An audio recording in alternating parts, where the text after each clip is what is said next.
اعوذ باللہ من الشیطان الرجیم بسم اللہ الرحمن الرحیم۔ سورۃ عبسہ مکیہ، سورہ عبسہ مکہ میں نازل ہوئی۔ سورہ عبسہ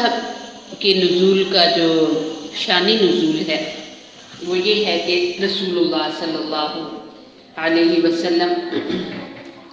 قریش مکہ کے ساتھ لگے ہوئے تھے، ان کو دعوت و تبلیغ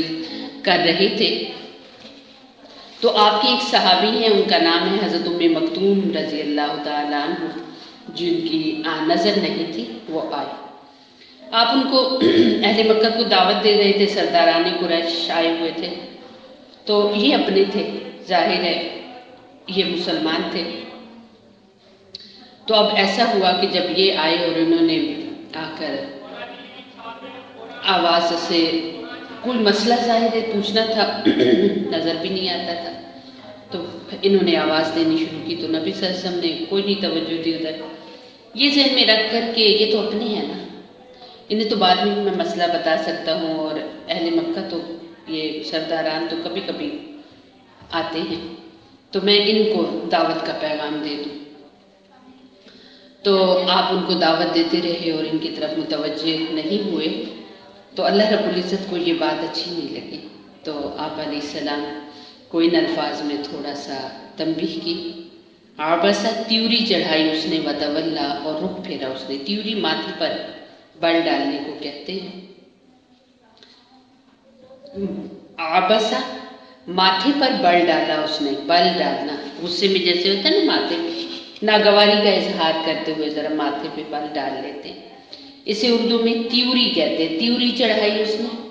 وتولا اور رخ پھیرا اس نے، ان یہ کہ جا آیا ہوں اس کے پاس، اعمیٰ ایک اندھا، وما اور نہیں یدری پتہ کا آپ علیہ السلام کو، لعلہ شاید کہ وہ نابینا، یزکا پاک ہوتا، او یا یذکر وہ نصیحت کرتا، نصیحت کرنے والا یعنی نبی صلی اللہ علیہ وسلم کو کہہ رہے، فتنفع پھر فائدہ ہوتا ہوں اس نابینے کو، ذکر نصیحت کا، وہ اما اور لیکن من استغنا جو کوئی لاپرواہ ہوا، فانت پس آپ لہو اس کے لیے تصدیٰ کوشش کر رہے ہیں یا اس کو سمجھا رہے ہیں، وما اور نہیں ہے علی کا آپ علیہ السلام کے ذمہ اللہ کی، کیوں نہیں یزکا وہ پاک ہوتے، وَأَمَّا اور لیکن من جو جاء آیا کا آپ علیہ السلام کے بعد، یسعی کوشش کرتے ہوئے،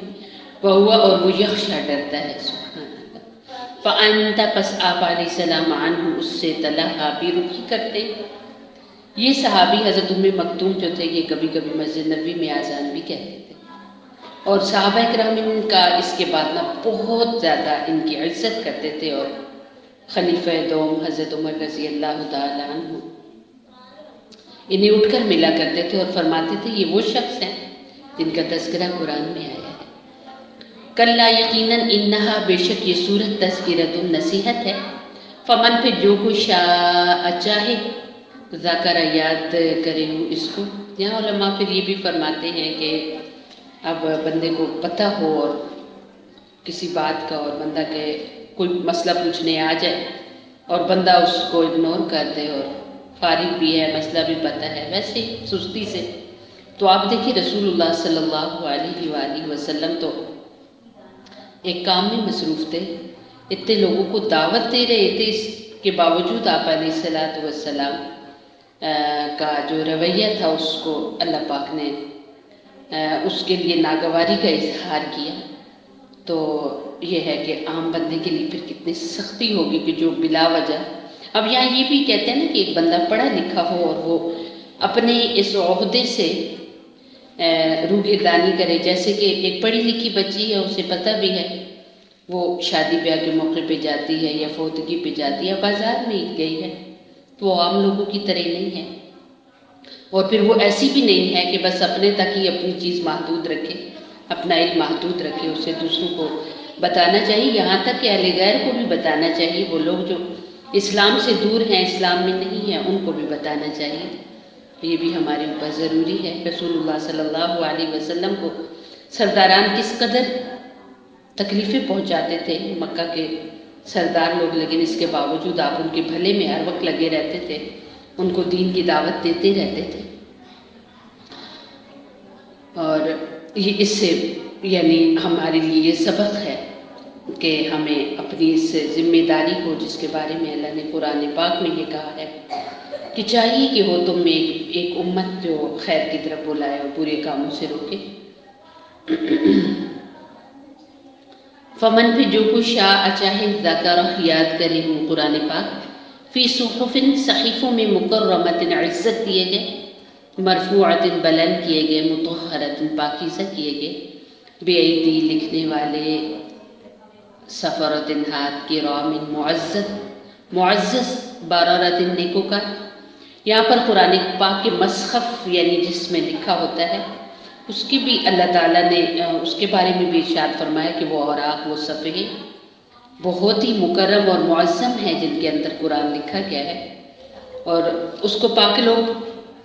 ہاتھ لگائیں اور اسے اونچی ہی جگہ پر، عام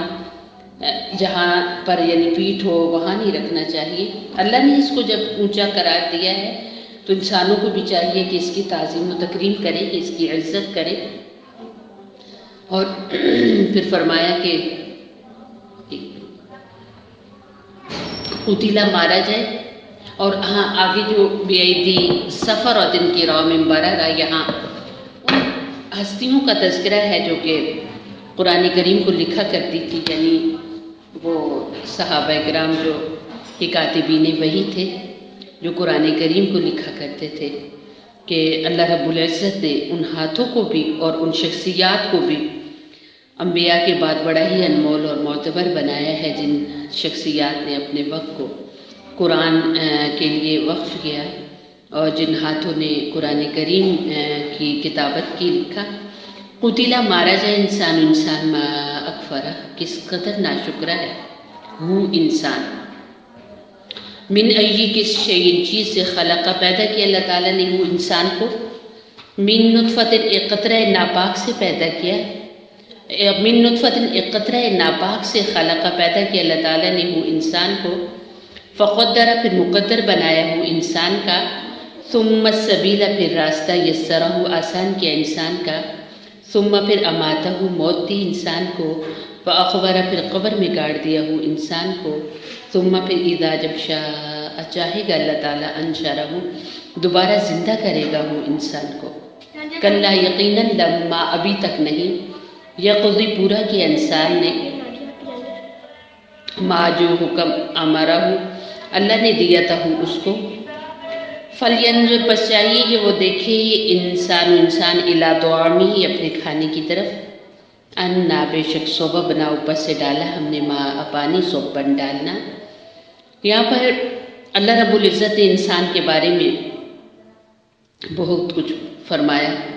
ایک بد دعا دی، قتل الانسان ما اکفرہ، جیسے ہم کہتے ہیں تو مرے، تو غصہ چڑھے تو مر جائے، تو اللہ تعالیٰ فرماتے ہیں مارا جائے انسان، کتنا ناشکر ہے. کبھی اپنی پیدائش پر غور کیا، کس قدر ایک ایسی چیز سے پیدا کیا جسے انسان اپنے کپڑے بدن پر پسند نہیں کرتا، اسے گھن کرتا ہے. پھر اللہ تعالیٰ نے نہ صرف پیدا کیا بلکہ اس کا مقدر بنایا. علماء کہتے ہیں کہ انسان کا وجود جب ماں کے پیٹ کے اندر 4 ماہ کا یا 5 ماہ کا ہوتا ہے تو اس وقت ایک فرشتہ آتا ہے، اللہ کے حکم سے پھر انسان کے لیے یہ لکھتا ہے کہ یہ انسان کتنی عمر پائے گا، یہ انسان خوش نصیب ہے یا بد نصیب ہے. اور اللہ رب العزت سے اور یہ بھی لکھا جاتا ہے انسان کے لیے، رزق بھی لکھا جاتا ہے انسان کے لیے، یعنی ماں کے پیٹ کے اندر ہی انسان کی تقدیر لکھ دی جاتی ہے. اللہ تعالیٰ نے نہ صرف انسان کو پیدا کیا بلکہ اس کا مقدر بھی بنایا. پھر یہ ہے کہ دنیا میں جو راہ بھی انسان اپناتا ہے، ہر انسان پیدا تو اسلام پہ ہی ہوتا ہے، وہ اپنے اللہ کو پہچانتا ہوتا ہے، لیکن آگے پھر ماحول اسے جو جیسا بناتا ہے، تو وہ جیسا بنتا ہے نا اس کے لیے وہ راہیں پھر ٹھیک اس کے لیے بڑی آسان کر دی جاتی ہے. وہ چلتا ہی چلا جاتا ہے، چلتا ہی چلا جاتا ہے، پھر ایک وقت آتا ہے رک جاتا ہے، اس کی موت آ جاتی ہے. پھر یہ ہے کہ ہر انسان ہر طبقہ اپنے طریقے سے، جلانے والے جلا دیتے ہیں، پھینکنے والے پھینک دیتے ہیں، زمین کے اندر ڈالنے والے گاڑ دیتے ہیں قبر کے اندر۔ تو انسانوں کی جو اختتامی زندگی ہے اس کو اس طرح مکمل کیا جاتا ہے، پھر جب اللہ نے چاہا تو پھر انسان کو دوبارہ اٹھائے گا۔ لیکن یہ ہے کہ انسان نے اپنا کام پورا نہیں کیا، اللہ نے تو سب کچھ کمپلیٹ دیا نا، لیکن انسان اپنا پورا کام نہیں کر رہا۔ اب ہم بھی دیکھیں کہ ہم نے، اللہ نے کتنے ہمارے ذمے کام لگائے ہیں۔ سب سے پہلا فریضہ تو یہ لگایا نا، وَلْتَكُن مِّنكُمْ أُمَّةٌ يَدْعُونَ إِلَى الْخَيْرِ، کہ چاہیے کہ ہو تم میں ایک جماعت جو خیر کی طرف دعوت دے۔ تو پہلا فریضہ ہمارا یہ ہے کہ ہمارے پاس جتنی بھی تعلیم ہو ہم دوسروں کو اچھی بات بتائیں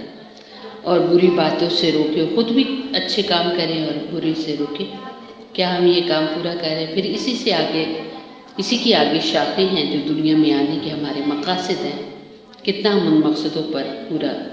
اتر رہے ہیں۔ پھر آگے اللہ تعالیٰ نے پھر بتایا کہ دیکھو انسان جب دنیا میں آتا ہے تو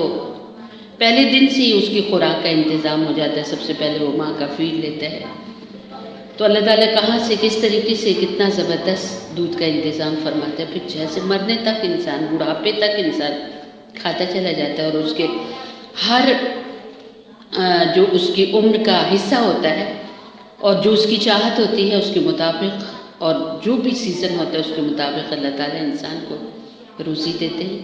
انا بے شک صوبہ بنا، اوپر سے ڈالا ہم نے ماں پانی، صوبن ڈالنا بارش کے ذریعے، ثم پہ شققنا پھاڑا ہم نے ارض زمین کو، شقت پھاڑنا، پانی آیا زمین نرم ہوگی پھٹ کے، فانبتنا پھر اگائے ہم نے فیہا زمین میں، حبن اناج، ہر طرح کی خوراکیں، وعنبن اور انگور، وقضبن اور سبزیاں، وزیتونن اور زیتون کے درخت، ونخلن اور کھجوریں، وحدائق اور باغات، غلبن گھنے، وفاکہۃ اور میوے، وابن اور گھاس۔ علماء کہتے ہیں کہ جتنی بھی کھانے کی چیزیں ہیں، خصوصاً جن کا نام لیا گیا ہے قرآن کے اندر، جیسے ابھی نام لیا جا رہا ہے اناج میں، تو بہت سبھی اناج آ جاتا ہے، گندم اور اس کے جتنے بھی حصے ہیں، جتنی بھی اس کے ساتھ ملتی جلتی قسمیں ہیں اناج کی۔ پھر پھلوں میں جن کا نام لیا گیا، عنب، انگور، چاہے کسی کو اچھا لگے نہ لگے لیکن اسے استعمال ضرور کرنا چاہیے۔ اللہ کریم نے اسی پھل اور سبزی اور چیز کا ذکر کیا جو بہت مفید ترین ہے۔ پھر سبزیاں، یعنی سبزیاں جو ہیں ان میں جتنا اللہ رب العزت نے فوائد رکھے اور کسی چیز میں اتنے نہیں رکھے۔ پھر جو آئل ہیں اور پھلوں سے نکلنے والا جو آئل ہے ان میں زیتون ہے، زیتون کا پھل جو ہے، زیتون کا جو آئل ہے، پھل بھی استعمال ہوتا ہے آئل میں۔ اسی طرح کھجوریں ہیں تو ان کا زیادہ استعمال ہو، یعنی اپنی زندگی میں ان کا اگر استعمال رکھا جائے تو ان میں فوائد بہت زیادہ ہے، اور اللہ تعالیٰ نے یہ انسان کے لیے بنائے ہیں۔ اور باغات گھنے، پوری دنیا میں دیکھا جائے تو بعض جگہ جیسے آپ لوگوں کے یہاں بھی باغات ہوتے ہیں، کس طرح بھرے ہوئے پورے کھیت ہے باغوں کے، وفاکہۃ اور میوے ہیں، وابن گھاس ہیں، یعنی سوکھے بھی میوے ہیں اور جو ہے تر میوے ہیں، اور گھاس بھی ہے، متاعن یہ سامان ہے، لکم تمہارے لیے، ولانعامکم اور تمہارے جانوروں کے لیے۔ کتنی عجیب چیز ہے نا کہ ہم اصل چیز اندر سے گری کھاتے اور اس کا چھلکا ہمارے جانور کھاتے ہیں۔ پھر انہی سے ہمیں ملنے والا دودھ جو اپنی مثال آپ ہے، انہی سے ملنے والا گوشت جو اپنی مثال آپ ہے، جانوروں کی ایک جو اللہ تعالیٰ نے نعمت انسان کو دی ہے کھانے میں، ان کا گوشت، ان کا دودھ، وہ بھی مثال ہے۔ فَإِذَا پھر جب جاءت آئے گی صَاخَّۃٌ کان پھوڑنے والی۔ یہ قیامت کے مختلف ناموں سے قیامت کا تذکرہ کیا گیا، ان میں جاءت الطامۃ الکبریٰ بھی کہا گیا ہے، بڑی چیخ، یا کان پھوڑنے والی، یعنی وہ ایسی چیخ ہوگی جس کے صدمے سے کان پھٹ جائیں گے۔ یوم جس دن یہ پھر بھاگے گا مرء آدمی من اخیہ اپنے بھائی سے، کتنا بھی کوئی کتنے بھی چاہت والا ہو، قریب والا ہو، لیکن قیامت کا جو ہولناک منظر ہے وہ ایسا ہوگا کہ بھائی سے بھاگے گا، وہ امی ہی، ماں اپنی ماں سے، وہ ابی ہی اور اپنے والد سے، وہ صاحبتی اور اپنی اہلیہ یعنی بیوی سے، وہ بنی اور اپنے بیٹوں سے، لکلی ہر امرین آدمی کی منہم ان میں سے یومئذ اس دن شأن ایک حالت ہوگی، یغنی ہی وہ حالت لاپرواہ کرتی ہوئی اس کو، یعنی قیامت کے دن ہر مخلوق میں مخلوقی جو بھی ہے نا، صرف خالق اس سے مبرہ ہے، باقی انسان جو بھی اللہ پاک کی مخلوق ہے وہ اس دن بہت ہی حیران اور گھبراہٹ میں ہوگی۔ وجوہ کتنے ہی چہرے یومئذ اس دن مسفرہ خوش عائش ہوں گے، مضاحکۃ ہنسنے والے، مستبشرہ خوشیاں منانے والے۔ اوپر کہا گیا نا کہ انسان نے ابھی تک اپنا کام پورا نہیں کیا، جس نے کام پورا کیا ہے قیامت کے دن وہی ہنسے گا، وہی خوشیاں منائے گا، اسی کا چہرہ چمکتا ہوگا۔ ووجوہ کتنے ہی چہرے یومئذ اس دن علیہا ان پر غبرۃ گرد و غبار ہوگا، ترحق چھپا لے گی ہاں اس چہروں کو قطرۃ سیاہی۔ جس نے اپنا کام پورا نہیں کیا وہ بندہ پھر آخرت میں سیاہ چہرے کے ساتھ اٹھے گا، ایسے لگے گا کہ بس جیسے کسی صحرا سے آیا ہے گزر کر، ایسا گرد و غبار چہرے پر ہوگا۔ اولئک یہ لوگ ہم وہی ہیں کفرۃ کافر، فاجرۃ فاجر۔ اللہ رب العزت عمل کی توفیق دے۔ اللہم اغفر لی امتی محمد صلی اللہ علیہ وسلم، اللہم ارحم لی امتی محمد صلی اللہ علیہ وسلم، اللہم اصلح لی امتی محمد صلی اللہ علیہ وسلم۔